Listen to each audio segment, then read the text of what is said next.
നമ്മുടെ മലപ്പുറം ജില്ലാ കളക്ടർ നടത്തിയ വിവാദ പരാമർശവുമായിട്ട് ബന്ധപ്പെട്ടുകൊണ്ടില്ല. അതായത് അദ്ദേഹം പഞ്ചസാര ഒഴിവാക്കി കഴിഞ്ഞാലാണ് ലൈഫ് സ്റ്റൈൽ ഡിസോർഡർ ഡിസീസ് നിർമ്മാർജ്ജനം ചെയ്യാൻ പറ്റുക എന്നുള്ള അർത്ഥത്തിൽ മലപ്പുറം ജില്ലയിലെ ഭരണഘടനാപരമായിട്ടുള്ള സ്ഥാപനങ്ങളിൽ ചായ മധുരമില്ലാതെ കൊടുക്കാം എന്നുള്ള രീതിയിൽ ഒരു പ്രഖ്യാപനം നടത്തി. ഒരു മധുരത്തിനെ മാത്രം നിയന്ത്രിക്കുന്നതുകൊണ്ട് ഒരിക്കലും തന്നെ ഒരു ലൈഫ് സ്റ്റൈൽ ഡിസോർഡർ ഡിസീസ് നിയന്ത്രിക്കാൻ പറ്റില്ല എന്നുള്ള ഒരു ശാസ്ത്ര വസ്തുതയാണ്. അതിനെപ്പറ്റിയാണ് ഞാൻ നേരത്തെ പറഞ്ഞത്. മറ്റൊരു കാര്യം കൂടി അതിലുണ്ട്. അതിൽ വ്യക്തിപരമായിട്ടുള്ള സ്വാതന്ത്ര്യം വഹിക്കപ്പെടുന്നുണ്ട്. ഒരു ഗവൺമെൻറ് സിസ്റ്റത്തിൽ നിന്നുകൊണ്ട് ഒരാൾ പറയാണ് ഇവിടെ ഇനി മുതൽ പഞ്ചസാര ഇല്ലാത്ത ചായ ഉള്ളൂ എന്ന് പറയുമ്പോൾ അതിലും പ്രശ്നമുണ്ട്.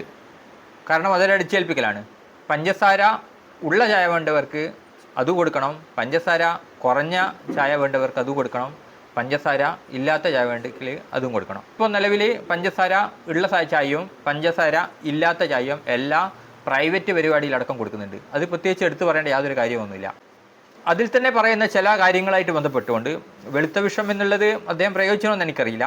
പക്ഷേ സാധാരണയായിട്ട് നമ്മുടെ സമൂഹത്തിൽ കേട്ടുവരുന്ന, അതായത് പ്രകൃതി ജീവന അന്ധവിശ്വാസികളായിരിക്കുന്ന ആൾക്കാർ, യാതൊരു ശാസ്ത്രബോധമില്ലാത്ത പ്രാകൃത ധാരണകൾ വെച്ചുകൊണ്ട് മാത്രം പറയുന്ന ആൾക്കാർ പ്രചരിപ്പിക്കുന്നതാണ്. അവർക്ക് ഈ വെളുത്ത കാണുമ്പോഴൊക്കെ എന്താ അതിനെ കൂടെ ഒരു പോയിസൺ ചേർക്കണം, വെളുത്ത വിഷം.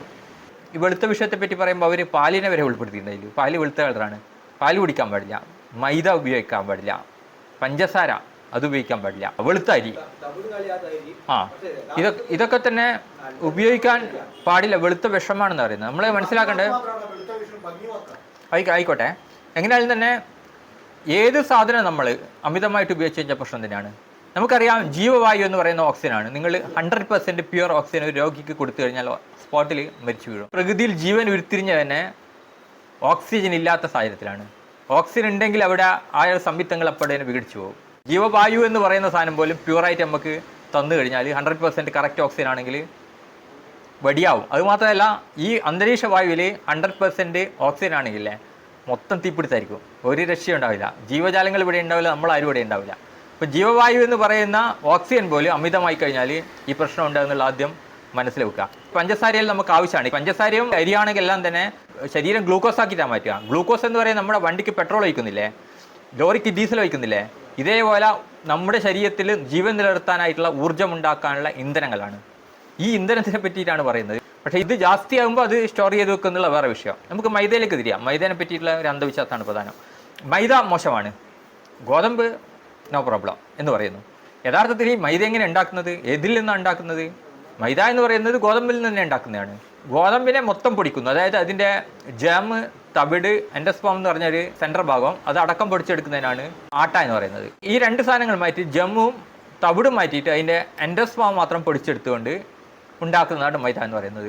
അതിന് നിറമെന്ന് പറയുന്നത് യഥാർത്ഥത്തിൽ ഒരു മഞ്ഞ കളർ ഉണ്ടാവുക. അതിൽ സ്വാഭാവികമായിട്ടുള്ള ഓക്സിജനുമായിട്ട് ചേർന്നിട്ട് അതിൽ നിറമാറ്റം വരുന്നു. അലോക്സാൻ എന്ന് പറഞ്ഞിട്ടുള്ള ഒരു രാസവസ്തു അതിൽ ഉൽപ്പാദിക്കപ്പെടുന്നുണ്ട്. പിന്നെ ബെൻസോയിക് പെറോക്സൈഡ് എന്ന് പറഞ്ഞിട്ടുള്ള ഒരു സാധനം ബ്ലീച്ചിങ് ഏജൻ്റായിട്ട് അതിൽ ചേർക്കുന്നുണ്ട്. ഈ ബെൻസോയിക് പെറോക്സൈഡ് എന്ന് പറയുന്ന സാധനങ്ങൾ മിക്കവാറും എല്ലാ പ്രിസർവേറ്റീവിലും ഉണ്ടാകുന്ന സാധനം തന്നെയാണത്. അത് മാത്രമല്ല ഈ പറയുന്ന സാധനം വെള്ളമായിട്ട് ചേർന്ന് കഴിഞ്ഞാൽ ബെൻസോയിക് ആസിഡായിട്ട് മാറി മറ്റൊരു സാധനമായി മാറിക്കഴിഞ്ഞു. അത് മാത്രമല്ല ഈ ഒരു ബെൻസോയിക് പെറോക്സൈഡ് എന്ന് പറയുന്ന സാധനം കാർസിനോജനിക്സ് ഒന്നല്ല.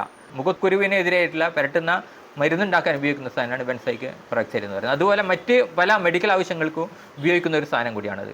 രണ്ടാമത്തെ കാര്യം അലോക്സാൻ എന്ന് പറയുന്ന സാധനമാണ്. ഈ അലോക്സാനെ ചൂണ്ടിക്കാട്ടുന്നുണ്ട് അവർ. അലോക്സാൻ എന്ന് പറയുന്നത് സാധാരണഗതിയിൽ പരീക്ഷണശാലകൾ ഉപയോഗിക്കുന്നുണ്ട്. പരീക്ഷണശാല എന്തിനാണ് ഉപയോഗിക്കുന്നത് ചോദിച്ചു കഴിഞ്ഞാൽ പ്രമേഹ രോഗത്തിൻ്റെ മരുന്നുകളുടെ പരീക്ഷണത്തിന് വേണ്ടിയിട്ട് എലികളിൽ അലോക്സാൻ ഹൈഡോസ് കുത്തിവെച്ച് കഴിഞ്ഞാൽ ആ എലിൻ്റെ പാൻക്രിയാസിലെ ബീറ്റാ സെൽ നശിച്ചുകൊണ്ട് ആ എലിക്ക് പ്രമേഹം ഉണ്ടാവും.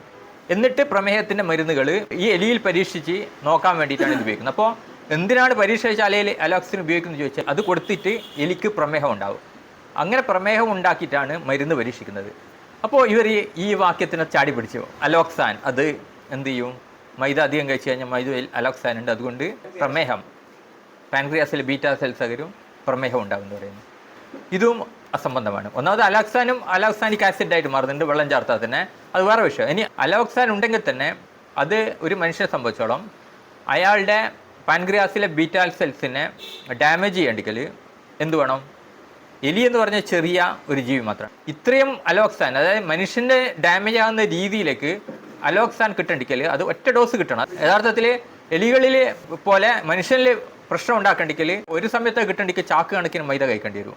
രണ്ടാമത്തെ കാര്യം വെച്ചാൽ എലികളിൽ ഈ അലോക്സാൻ കൊണ്ട് ഉണ്ടാകുന്ന പ്രമേഹം എന്ന് പറയുന്നത് ടൈപ്പ് 1 ആണ്. അതായത് പാൻക്രിയാസിലെ ബീറ്റാ സെൽസ് നശിച്ചിട്ടുണ്ടാകുന്ന പ്രമേഹമാണ്. പക്ഷേ മനുഷ്യന് ഇന്ന് കാണുന്ന പ്രമേഹം എല്ലാം ടൈപ്പ് 2 ആണ്. അത് ഇൻസുലിൻ റെസിസ്റ്റൻറ്റ് ഡയബറ്റീസ് ആണ്. അതും തമ്മിൽ ഒരു ബന്ധമില്ല. ഈ മൈദ കഴിച്ചിട്ടാണ് ഇത്രയും പ്രമേഹം ഇവിടെ ഉണ്ടാകുന്നുണ്ടെങ്കിൽ നമുക്ക് ഇവിടെ കാണേണ്ടത് ടൈപ്പ് 1 പ്രമേഹമാണ്. ഇവിടെയുള്ള ടൈപ്പ് 2 ആണ്.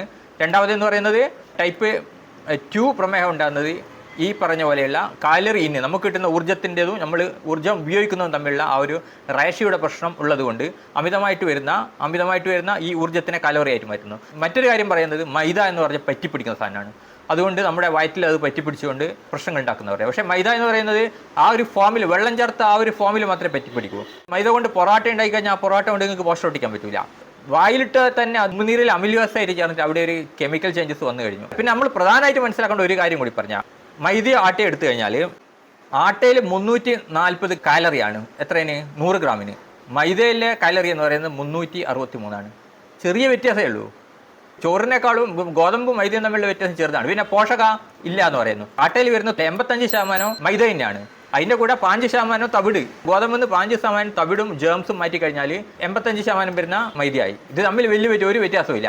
പിന്നെ പറയുന്നത് ഫൈബർ കണ്ടന്റ് ഇല്ല എന്ന് പറയുന്നത്. ഈ ഫൈബർ കണ്ടന്റ് ഇല്ല എന്നുള്ളത് ശരിയാണ്. ഫൈബർ എന്ന് പറയുന്നത് സെല്ലുലോയിഡാണ്. ഇത് സസ്യത്തിൻ്റെ കോശമാണ്. ദഹിക്കാതെ ഈ നാരുകൾ ചെറുകുടലിൽ നിന്നിട്ട് കാർബോഹൈഡ്രേറ്റ്സിൻ്റെ ആഗിരണത്തിന് ഒന്ന് സ്പീഡ് കുറക്കും. അതുകൊണ്ട് തന്നെ പെട്ടെന്ന് ഷുഗർ ഉയരില്ല, കോൺസ്റ്റിപ്പേഷൻ മലബന്ധം ഉണ്ടാക്കില്ല, ഒരുപാട് ദ്രാവകാംശങ്ങളെ അത് സ്വീകരിക്കുമെന്നുള്ളതാണ്. ഏറ്റവും കൂടുതൽ മനുഷ്യന് വേണ്ടുന്ന ഊർജ്ജദായകമായിട്ടുള്ള സാധനങ്ങൾ മൈദയിലുള്ളത്. എന്ത് സാധനം നമ്മൾ കഴിക്കുമ്പോൾ ഈ പറയുന്ന കാര്യമാണ് ഓർമ്മിക്കേണ്ടത്. കാലറി ഇന്നും കാലറി ഔട്ടും നമ്മൾ കറക്റ്റായിട്ട് ആ റേഷ്യോ നോക്കും, അല്ലെങ്കിൽ പ്രശ്നങ്ങൾ ഉണ്ടാവും.